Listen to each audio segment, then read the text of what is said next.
नमस्कार विद्यार्थी मित्रांनो आणि पालकांनो, की आपण ह्या व्हिडिओमध्ये जाणणार आहोत, की आपल्याला रजिस्ट्रेशन फॉर्म भरायची गरज आहे का? भरू का? कोणत्या कन्सल्टन्सीमधून फॉर्म भरू? म्हणजे महाराष्ट्रामधून भरू की कर्नाटकमधून भरू? चांगले कॉलेज कसे ओळखावे? डायरेक्ट कॉलेजमध्ये जाऊ का? हे सगळं सांगणारा तू कोण आहे? आणि किती फीजपर्यंत छान कॉलेज भेटेल? ह्या सगळ्या प्रश्नांची उत्तरे आपण या व्हिडिओमधून माहिती करून घेणार आहोत. जर तुम्हाला अशाच नवीन-नवीन प्रश्नांची उत्तरे माहिती करून घ्यायची असतील, तर चॅनलला लाईक, सबस्क्राईब नक्की करा आणि सोबत राहा, माझ्यासोबत राहा. म्हणजे मी नवीन-नवीन दररोज व्हिडिओ अपलोड करेन, त्याची तुम्हाला माहिती भेटेल. तर पहिला प्रश्न आहे, की रजिस्ट्रेशन फॉर्म भरू का? हो, भरा. जर तुम्हाला कर्नाटकमध्ये ॲडमिशन घ्यायचं असेल, जर तुम्हाला मार्क्स नीटचा स्कोर कमी असेल, तुम्हाला कर्नाटकमध्ये MBBS, BMS, BHMSला ॲडमिशन जर घ्यायचं असेल, BDSला, तर तुम्ही कर्नाटकचा फॉर्म नक्की भरला पाहिजे. रजिस्ट्रेशनची डेट रजिस्ट्रेशन 7 ते 10 तारखेपर्यंत चालू झालेलं आहे. 10 तारखेला 11 वाजता सकाळी ते बंद होईल. नंतर चालू होईल का हे रजिस्ट्रेशन? तर हो, नक्की होईल असं वाटतंय, पण शक्यता नाकारता येत नाही. जर नाही झालं तर काय करायचं?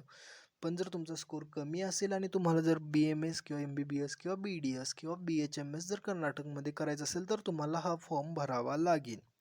कोणत्या कन्सल्टन्सीमधून फॉर्म भरू? म्हणजे महाराष्ट्रामधून फॉर्म भरू की कर्नाटकमधून फॉर्म भरू? तर उत्तम असेल महाराष्ट्रामधून एखाद्या ओळखीच्या ठिकाणाहून फॉर्म भरा.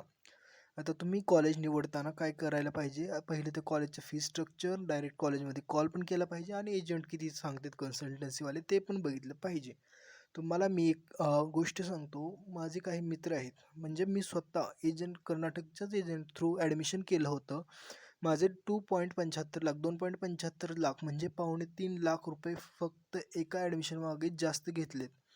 एवढे फीस जास्त घेऊ शकते. त्यामुळे तुम्ही हे करून डिसाईड करा सगळं आणि कॉलेज बघून आणि माझं कॉलेज एवढं भंगार आहे की मी त्याच्याविषयी बोलू पण नाही शकत. चांगले कॉलेज कसे ओळखावे? आता चांगलं कॉलेज कसं फॅसिलिटी असायला पाहिजे कॉलेजमध्ये, हॉस्पिटल असायला पाहिजे. हॉस्पिटलमध्ये पेशंट यायला पाहिजे. काही-काही जण म्हणतात हॉस्पिटलमध्ये पेशंट नाही आहे, काय गरजेचं नाही, पेशंट येणं वगैरे काय-काय. तर पेशंट असणे गरजेचं आहे. प्रॅक्टिकल नॉलेज पाहिजे. डेड बॉडी असली पाहिजे तिथं. सगळी रसशाला म्हणजे एक स्टार बिल्डिंगसारखं असलं पाहिजे तिथं. ॲडमिशन असले पाहिजे. तुम्ही गेल्यावर पेशंट तिथं दिसायला पाहिजे. सिटीमध्ये पाहिजे कॉलेज. डायरेक्ट कॉलेजमध्ये जाऊ का? हो, तुम्ही जाऊ शकता. ते केलं तर उत्तमच आहे. डायरेक्ट कॉलेजमध्ये जाऊन तिथल्या प्रिन्सिपल किंवा प्रेसिडेंट किंवा तिथले जे कोण ॲडमिशन बघत असेल त्यांच्याशी भेटून तुम्ही डायरेक्ट बोलू शकता. ह्याच्यामुळे तुमचे पैसे वाचू शकतात.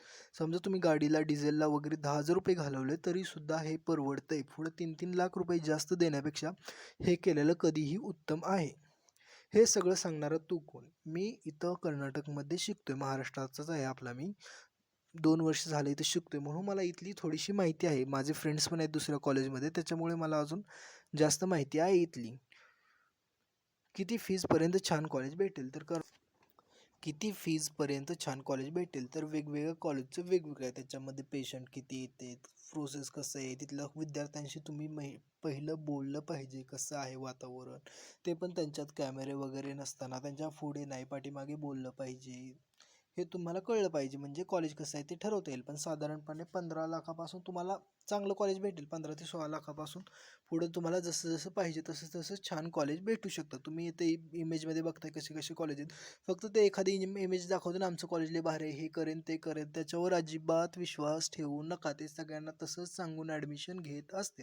एवढं मी सांगतो आणि लवकरच तुम्हाला काय अडचणी असतील, काय विचारायचं असेल तर मला कमेंट बॉक्समध्ये नक्कीच सांगा. आणि व्हिडिओला लाईक करा, शेअर करा, सबस्क्राईब करा. Thank you.